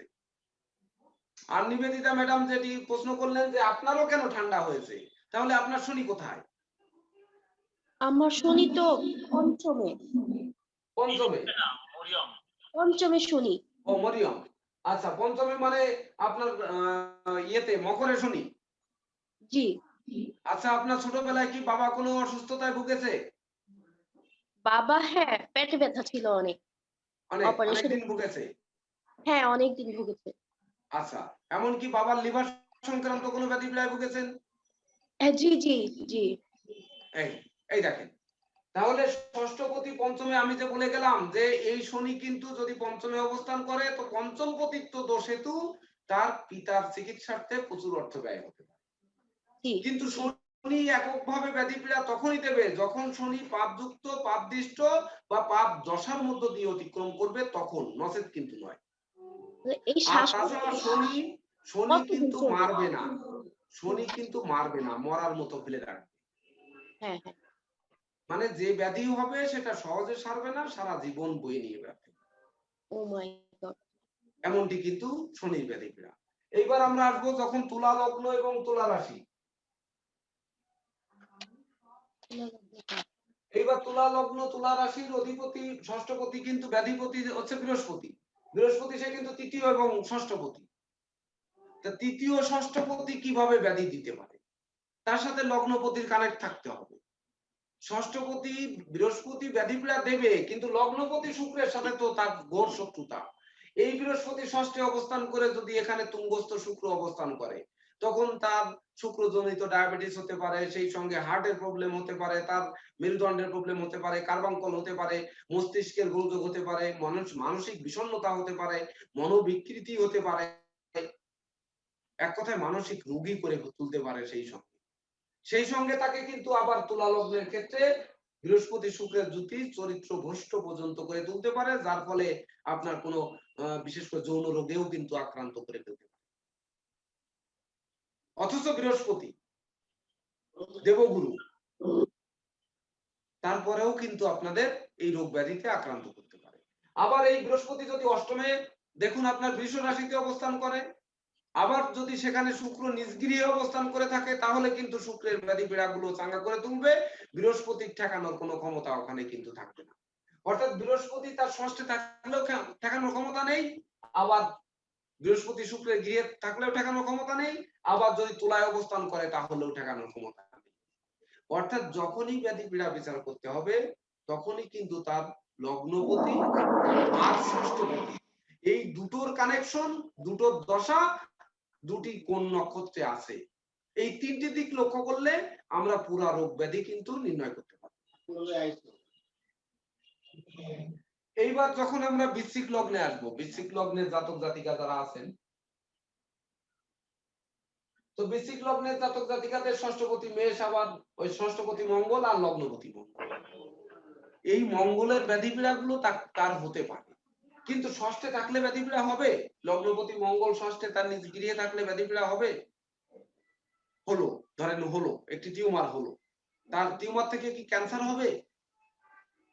বা ধরুন একটি সিস্ট হলো, সিস্ট থেকে কি তার অপারেশন করে ক্যান্সার ধরা পড়বে? বা তার পাইলস হলো, পাইলসের থেকে কি কোলন পচে যে কোলন ফেলে দিতে হবে? হবে না। কিন্তু এই মঙ্গল যদি রাহু যুক্ত, রাহু দৃষ্ট থাকে, সেই ব্যক্তি যদি রাহুর দশায়, মঙ্গলের অন্তর্দশায় যদি টিউমার হয়, সেই টিউমার কিন্তু অপারেশন করা লাগতে পারে, তখন এমনকি তাকে তখন ওটিতে নিয়ে যেতে পারে, নিতে হতে পারে, কারণ মঙ্গল সরাসরি অস্ত্রোপচারের কারণ, এমনকি রক্তের কারণ। আবার এই মঙ্গল যদি ষষ্ঠে অবস্থান না করে অষ্টমে মিথুনে বলবান হয়, আর এখানে যদি তুঙ্গস্থ রাহু থাকে, তাহলেও কিন্তু আপনাকে এই সেই কঠিন ব্যাধি পীড়ায় ভোগাতে পারে, বা আপনাকে ওটিতে নিয়ে যেতে পারে, বা অস্ত্রোপচার করাতে পারে। মঙ্গলের যে ব্যাধি পীড়া, অশ্বফিস্টুলা ভগন্দর টিউমার, রক্তদুষ্ট পীড়া, হার্টের প্রবলেম, এই সবই কিন্তু মঙ্গলের অধীনে দিয়ে দিতে পারে।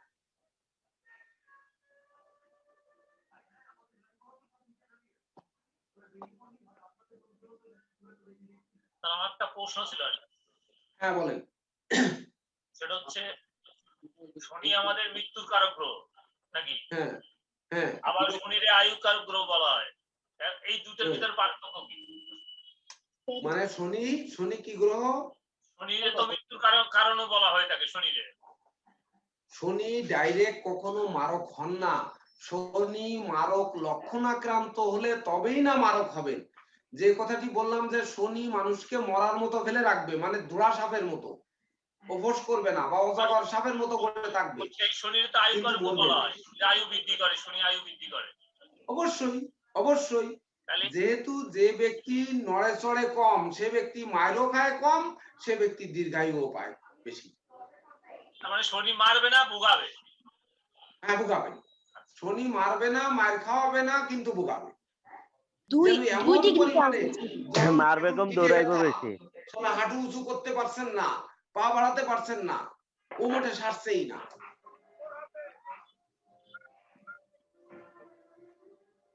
বুঝলেন?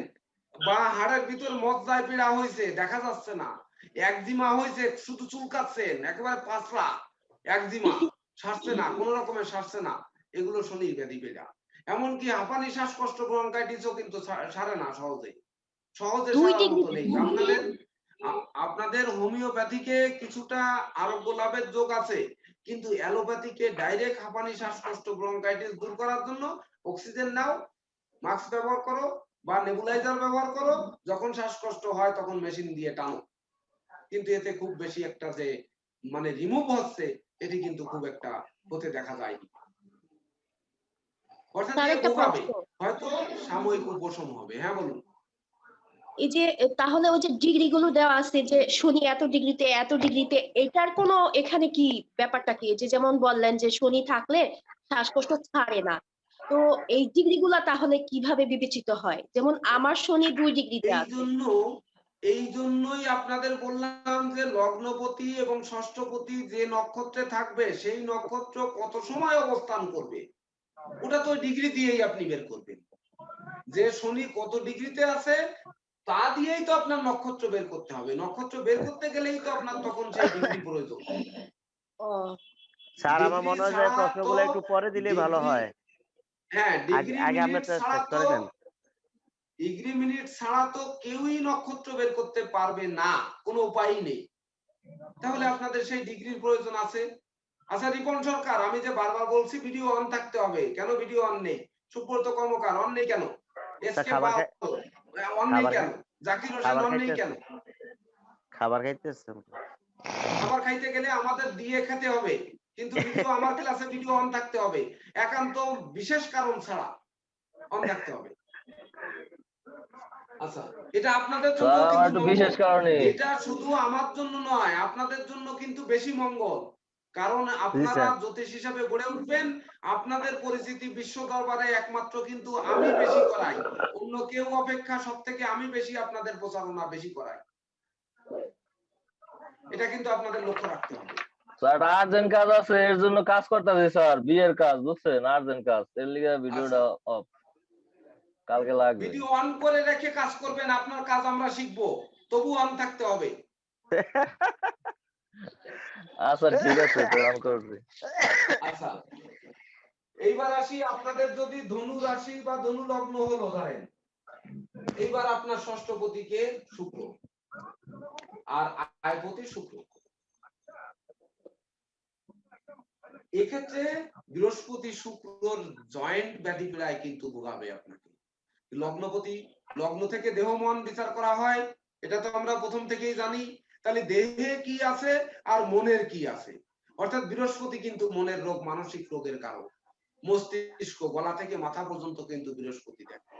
অবশ্য এই জায়গায় একটু দরকার ছিল কালপুরুষের অঙ্গ বিভাগ, যেটি আমি ঢাকায় থেকে কথা দিয়েছিলাম যে একটি এক্সট্রা ক্লাসের মাধ্যমে কালপুরুষের অঙ্গ নিয়ে আমরা একটা এক্সট্রা ক্লাস নিব। কিন্তু ঢাকা থেকে ধরেন আসলাম, আসার পরে আমরা এক্সট্রা ক্লাস নিয়ে আর এখনো সময় পাইনি। আমি তো গতকালকে ঢাকা থেকে পরশুদিন আসছি রাতে। তো এই কালপুরুষের অঙ্গ বিভাগটা আমাদের প্রয়োজন ছিল, তাহলে কোন অঙ্গটায় কোন গ্রহ ব্যাধি পীড়া দেয় এটি বুঝতে সুবিধা হতো। কিন্তু হঠাৎ করে আপনারা আজকে মেডিকেল অ্যাস্ট্রোলজির ক্লাস চাইলেন, যাই হোক করলাম। তবে মনে রাখবেন কালপুরুষের অঙ্গ বিভাগ নিয়ে যে ক্লাসে আলোচনা করব সে সময় একটু মনে করাই দেবেন।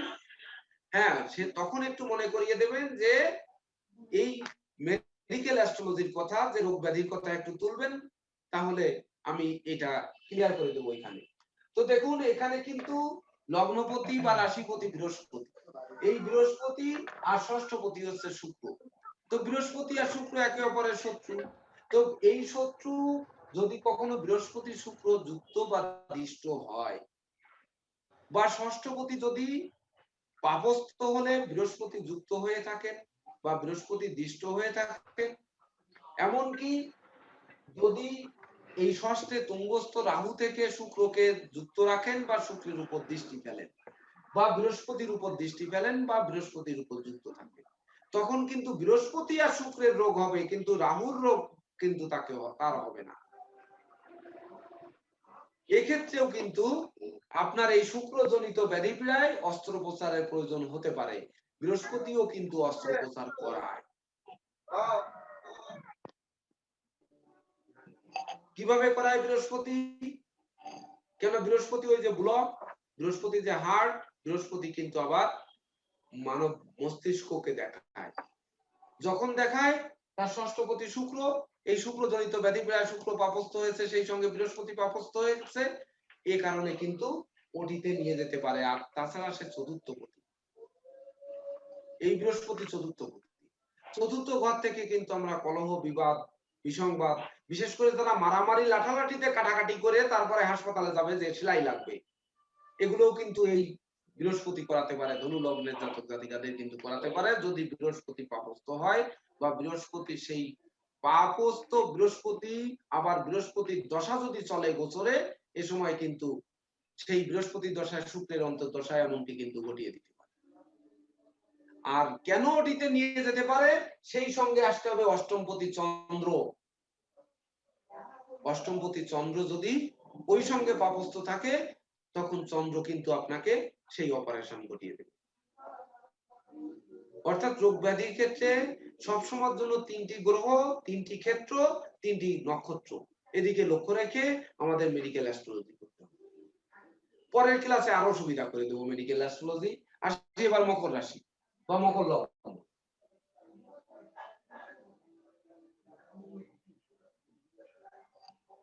এইবার মকরের অধিপতি শনি আর ষষ্ঠপতি হচ্ছে বুধ, এদিকে অষ্টমপতি হচ্ছে রবি। এক্ষেত্রে কার রোগ হবে?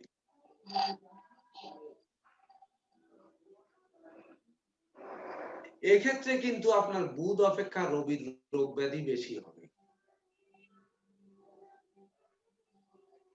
কারণ হচ্ছে স্যার শনি যুক্ত। শনি যুক্ত না, শনির সাথে রবির একটা শত্রুতা আছে, শত্রুতা। এমনকি শনিটা রবির নক্ষত্রে মকরে যখন অবস্থান করবে তখন বা যখন ষষ্ঠে অবস্থান করবে তখন কিন্তু রবির নক্ষত্র পাবে, আবার মকরে থাকলেও কিন্তু সে রবির নক্ষত্র পাবে, আচ্ছা আবার যখন স্যার, সিংহে যাবে তখনও কিন্তু সে রবির নক্ষত্র পাবে। শনির বাবা তো রবি, হ্যাঁ, শনির বাবারও। তাইলে এরা অর্থাৎ কেন বাবা এত ঠেসে ধরে শত্রুতা? আরো বাপের রোগগুলো এর গাড়ের মধ্যে এনে ঠেলে দেবে। তো কেন ওদের অর্থাৎ সাথে এত দ্বন্দ্ব? উত্তরাধিকার সূত্রে সে ব্যাধি পীড়া নিয়ে আসবে বা বংশগত ব্যাধি পীড়ায় সে ভুগতে পারে। এটি কিন্তু করবে। যদি কুম্ভ লগ্নের ক্ষেত্রে বলি, এবার কুম্ভ লগ্নের ক্ষেত্রে সেও তো শনি, তাহলে কি হবে? হ্যাঁ, কুম্ভ লগ্নের লগ্নপতি আর দ্বাদশপতি দুটোই তো শনি, আবার তার যখন ষষ্ঠপতি হচ্ছে চন্দ্র। তার স্ত্রীর রোগ কি হবে? ও না, সরি,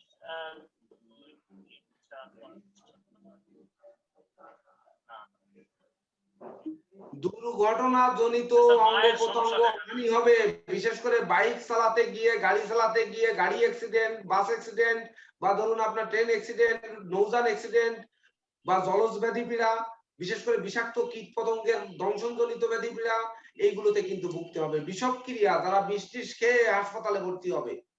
হ্যাঁ, বিষ খাবে এবং অগ্নিরও ভয় আছে স্যার।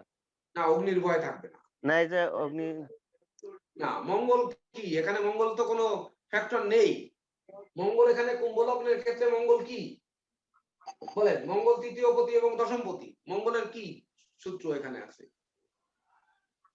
মঙ্গল যদি যে কর্কটে অবস্থান করে নিঃস্ত হয়, সেই সঙ্গে যদি রাহু যুক্ত, রাহু দৃষ্ট হয়, তবে আগুনে ফুড়বে না, বরং সে আগুন নিভাতে যে বিপদে পড়তে পারে। হ্যাঁ ওইটাই তো স্যার, কেউ সে কি আগুনে ইচ্ছাকৃত? সরাসরি তার ঘরে আগুন লাগবে না, না আরেকজনের না, ঘরে আগুন নিভাতে যে সে সে আহত হবে, ওইটাই। আহত হতে পারে। এভাবেই কিন্তু আমাদের রোগ ব্যাধির জায়গাটা নক করতে হবে। এবার আসি আমরা মীন লগ্ন। মীনের অধিপতি বৃহস্পতি আর তার ষষ্ঠপতি হচ্ছে রবি। দেখেন, ষষ্ঠপতি রবি, এখানে কিন্তু আমরা বলতে পারি যে রবির ব্যাধি পীড়া গুলো আর বৃহস্পতির ব্যাধি পীড়া গুলো ডাইরেক্ট হতে পারে। কেমন হতে পারে? কারণ বৃহস্পতি তো ওই মীনের অধিপতি বৃহস্পতি, দশমপতি এবং লগ্ন, অর্থাৎ বৃহস্পতির ব্যাধি পীড়া খুব একটা হওয়ার সম্ভাবনা নেই। না থাকলেও যেহেতু দেহ মনকে দেখে বৃহস্পতি, তো বৃহস্পতির ব্যাধি পীড়া হতে পারে। এমনকি বৃহস্পতি যদি কেন্দ্রপতি দোষ থাকে, বা বৃহস্পতি ষষ্ঠ, অষ্টম, দ্বাদশে থাকে, বা বৃহস্পতি পাপযুক্ত, বিশেষ করে শুক্রযুক্ত, রাহুযুক্ত, রাহু দৃষ্ট থাকে, তখন বৃহস্পতি রোগ ব্যাধি হতে পারে। আর নচেত শুধু ডাইরেক্ট রবির রোগ, যেটা হটকারী সিদ্ধান্ত, রবির যে রোগ, মাথায় আঘাত, মাথায় রক্তপাত, মস্তিষ্কে অস্ত্রোপচার, এই সকল ব্যাধি পীড়াতে আপনাকে ভোগাতে পারে। কিন্তু গুরুজি এখানে তো আবার দ্বাদশপতি তো আবার শনি আছে। দ্বাদশপতি শনি তো ব্যয় করাবে, ব্যয় ব্যয়, এটা রোগের কারণ নয়। দ্বাদশপতি ব্যয় করাবে, দ্বাদশপতি এই করাবে যখন এই মীন লগ্নের ষষ্ঠপতি রবি যখন গিয়ে দ্বাদশে অবস্থান করবে, তখন কিন্তু ব্যাধি পীড়ায় তার প্রচুর ব্যয় হবে, অর্থাৎ ব্যয়ের মাত্রা বাড়িয়ে দেবে, বা তাকে দীর্ঘদিন যাবৎ ভোগাতে পারে। আর বিশেষ করে এই রবি যদি অষ্টমে যায়, তাহলে সে কিন্তু নিঃস্ব হবে। ওই যে বললাম, রবির দুর্ঘটনা ঘটাতে পারে। রবি যে দুর্ঘটনা ঘটাবে, সেটা কিন্তু রবি নিঃস্ব হলে, অষ্টমে গেলে, তখন কিন্তু এই দুর্ঘটনা ঘটাতে পারে মীন লগ্ন। মীন লগ্নের হ্যাঁ, মীন লগ্নের যদি লিভারের সমস্যা থাকে, সমস্যা কেন? মীন লগ্নে তো বৃহস্পতির রোগই তো লিভার, মাথা, ঘাড়, মেরুদণ্ড, তারপরে হচ্ছে হার্ট, এমনকি মেরুদণ্ডের যে মানে একটা ফোড়া হলে যাকে আমরা কার্বাঙ্কল বলি, এমনকি মানসিক বিষণ্ণতা, এগুলো তো বৃহস্পতিরই রোগ। অর্থাৎ এই রোগগুলো হবে। বৃহস্পতি যদি মীন লগ্নের ক্ষেত্রে বললাম তো, যদি তুলায় অবস্থান করে বৃহস্পতি অষ্টমে, যদি বৃহস্পতি আপনার সিংহে অবস্থান করে ষষ্ঠে, যদি বৃহস্পতি দ্বাদশে অবস্থান করে কুম্ভে, তাহলে বৃহস্পতি যদি পাপযুক্ত পাপদিষ্ট হয় তাহলে তো বৃহস্পতির ব্যাধি পীড়ায় আপনাকে ভুগতে হবে, জন্ডিস লিভার সংক্রান্ত ব্যাধি পীড়ায় ভুগতে হবে, সে সঙ্গে চন্দ্র শুক্রের কানেকশন থাকতে হবে। বারবার একটি জিনিস বলছি যে বৃহস্পতি শুক্রের কানেকশন ও মানে গুরুচণ্ডালী শুধু তৈরি করে না, শুক্র বৃহস্পতি পেঁচিয়ে আপনাকে দুটি রোগে একসঙ্গে আক্রান্ত করে ভোগাবে, এমনকি সেই সকল ব্যক্তির ডায়াবেটিসও কিন্তু হতে পারে। আবার বৃহস্পতি কিন্তু এক ক্ষেত্রে প্যারালাইজড এর কারকও কিন্তু বৃহস্পতি, যদি পাপস্থ চন্দ্রযুক্ত বা পাপ শুক্রযুক্ত হয়ে থাকে, বা পাপ দশায় বৃহস্পতির দশায় শুক্রের অন্তর্দশা, বা বৃহস্পতির দশায় বা শুক্রের দশায় বৃহস্পতির অন্তর্দশা, এবার দুটি গ্রহই পাপ বা ষষ্ঠ অষ্টম এবং দ্বাদশে অবস্থান, এক্ষেত্রে কিন্তু আপনাদের ছাড় নেই, এক্ষেত্রে কিন্তু আপনাদের এই ব্যাধি পীড়ায় ভুগতে হবে। স্যার মীন লগ্নের জাতক রবি করতে পারে? মীন লগ্নের জাতক রবি পড়তে পারে কিনা, রবি তার কোথায় অবস্থান করছে?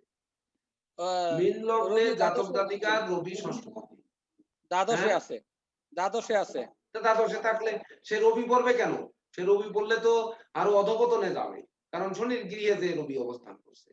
শনিকে দ্বাদশে শনিও আছে, হ্যাঁ, সেক্ষেত্রে রবি পড়বে না, সেক্ষেত্রে স্যাফায়ার গ্রুপের রবি আছে, যেটাকে স্যাফায়ার অর্থাৎ নীলা পোকরাজ খনিজ যে রুবি পিঙ্ক স্যাফায়ার বলে বা মেটাকাস্ট বলে, ওইটা পড়বে, সে তখন ডাইরেক্ট রুবি পড়বে না, বা রক্তমুখী নীলা পড়বে।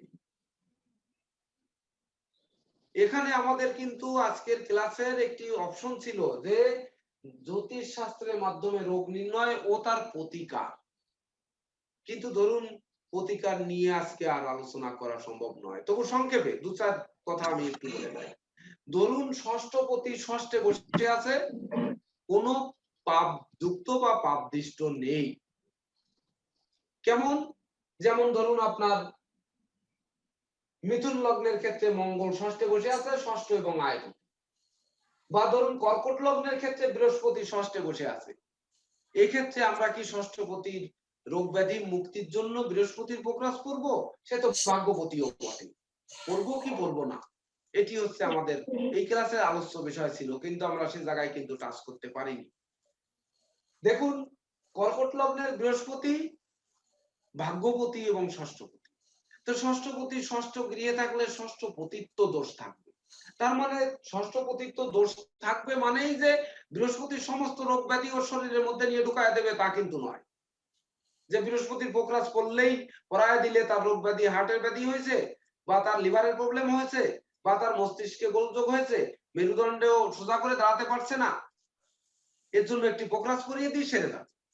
নো, এক্ষেত্রে কর্কট লগ্নের ক্ষেত্রে দেখতে হবে লগ্নপতি কতটা পাপস্থ হয়েছে, সেই লগ্নপতি আর ষষ্ঠপতিকে মিলিয়ে কোনো প্রতিকার দেওয়া যায় কিনা এটি আগে চিন্তা করতে হবে, তবেই না কিন্তু সেই রোগ থেকে মুক্তি প্রাপ্তির পথ সুপ্রশস্ত, নচেত কিন্তু নয়। অর্থাৎ তখন আপনার সাদা পোকরাজ দেওয়া যেতে পারে, বা গোল্ডেন মুক্তা দেওয়া যেতে পারে, যে গোল্ডেন মুক্তা বৃহস্পতি এবং চন্দ্রের কাজ করবে, সাদা পোকরাজ দিলে বৃহস্পতি এবং চন্দ্রের কাজ করবে, তখন কিন্তু রোগ ব্যাধি থেকে পরিত্রাণের পথ খুলে দেবে। এভাবে কিন্তু রোগ ব্যাধির মুক্তির জন্য প্রতিকার নিয়ে আর একটা ক্লাস দরকার, একটা ক্লাসে হবে না। এই 12টি লগ্নের রোগ ব্যাধির প্রতিকারের ক্ষেত্রে যে আপনারা কোন লগ্নের ক্ষেত্রে তার ষষ্ঠপতির প্রতিকার দিতে পারবেন কি পারবেন না, বা এক নজরে বলে যায়, আপনারা দ্রুত ক্যাপচার করার চেষ্টা করুন। ধরুন মেষ লগ্নের ষষ্ঠপতি বুধ এবং সে তৃতীয় পতি বুধ, এইবার আমরা ষষ্ঠপতি বুধের প্রতিকার দেব, মেষ লগ্নের জাতক জাতিকা কি বুধের রোগে ভুগবে? বলেন, ভুগবে যদি সেই বুধ শুক্র যুক্ত বা শুক্রদিষ্ট বা মঙ্গল যুক্ত মঙ্গল দিষ্ট হয়। স্যার মেষ লগ্নে, স্যার হ্যাঁ মেষ লগ্নে বুধ মিথুনে আছে স্যার, কি করবে? হ্যাঁ, মিথুনে আছে, সে তো তার নিজগৃহে আছে, নিজগৃহে আছে, এই বুধটি যদি শুক্রযুক্ত মঙ্গলযুক্ত রাহুযুক্ত এই তিনটি গ্রহ যুক্ত বা দিষ্ট থাকে, তখন এই তিনটি গ্রহের সাথে যেন শত্রু মিত্রের কোনো প্রভাব না হয়।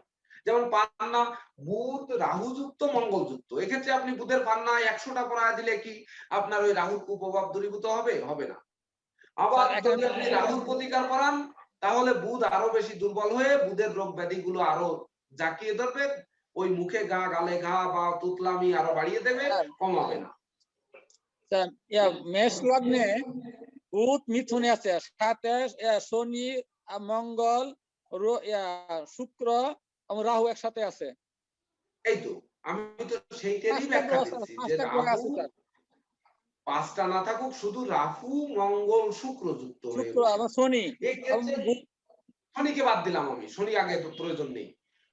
রাহু শুক্র এবং মঙ্গল যুক্ত হয়ে মিথুনে বসে আছে মেষ লগ্ন। আমি এক্ষেত্রে কি প্রতিকার দেবো রোগ ব্যাধি থেকে পরিত্রাণের জন্য? এক্ষেত্রে বুধেরও প্রতিকার চলবে না, এক্ষেত্রে আপনার শুক্রের প্রতিকার চলবে না, রাহুরও প্রতিকার চলবে না। তাহলে তার রোগ ব্যাধি দূর হবে কি দিয়ে?